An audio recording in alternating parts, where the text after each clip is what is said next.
Assalamualaikum warahmatullahi wabarakatuh. Saya Ayu Wulandari Madani. Perkenalkan, nama saya Nabil Aulia. Saya Khairul Suraditya. Perkenalkan, nama saya Mairani Manurung. Apung Dayang Risaju adalah pejuang wanita asal Sulawesi Selatan yang menjadi pahlawan nasional Indonesia.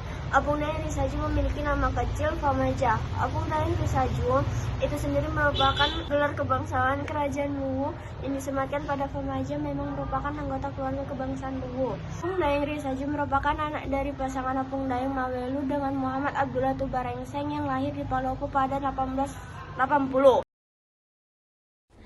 Pada masa revolusi, Apung Dayang Risaju dengan pemuda Indonesia melakukan serangan tentara Nicap pada 1946 di Sulawesi Selatan. Pada saat itulah terjadi konflik senjata yang sangat besar.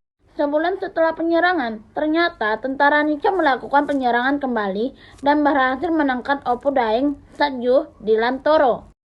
Penangkapan tersebut membuat Apung Dayang dipaksa berjalan kaki ke Watampone dan berjarak 40 km dengan usia yang tidak lagi muda. Hukuman tersebut membuat Apung Dayang mengalami tuli hingga akhir hayatnya. Pada tanggal 10 Februari 1964, beliau meninggal dunia di Palopo dan dimakamkan di perkuburan Raja-Raja Loke di Palopo. Apung Dayang Risaju dianugerahi gelar pahlawan berdasarkan Kapres 085/2006 pada tanggal 3 November 2006 dan namanya kini menjadi nama jalan di kota Palopo, Sulawesi Selatan. Ini adalah foto di mana Apung Dayang ditahan oleh tentara NACA.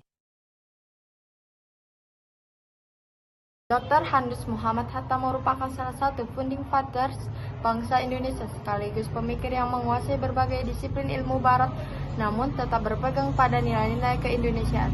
Karya-karyanya sangat banyak dan mewakili identitas bangsa Indonesia. Bung Hatta pernah mengenyam pendidikan di Belanda.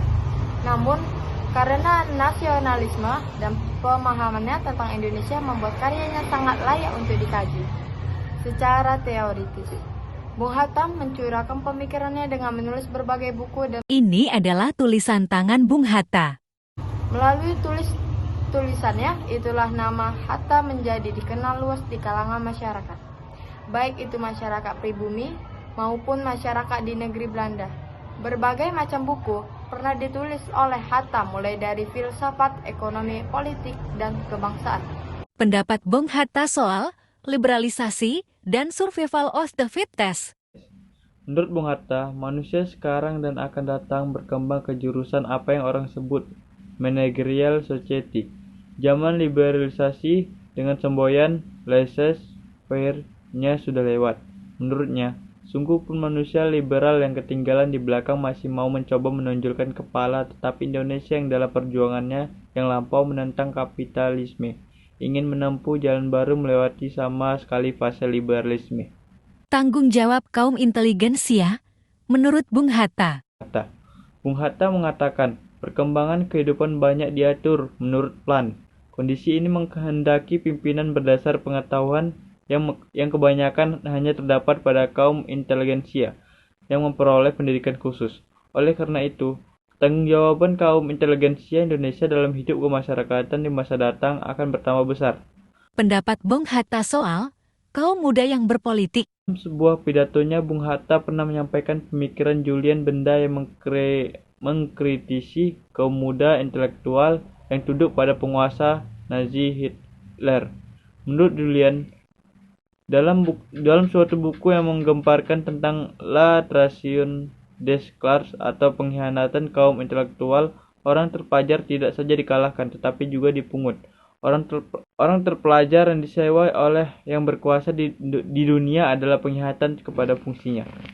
Pesan Bung Hatta kepada kaum inteligensianya dalam membangun bangsa. Bung Hatta berharap kepada kaum inteligensia yang muda-muda sekarang supaya mereka meneruskan tradisi yang gilang gemilang kaum inteligensia terdahulu. Apabila pekerjaan kaum inteligensia dahulu lebih banyak merobohkan Hindia Belanda, pekerjaan kaum inteligensia sekarang adalah dalam segi pembangunan.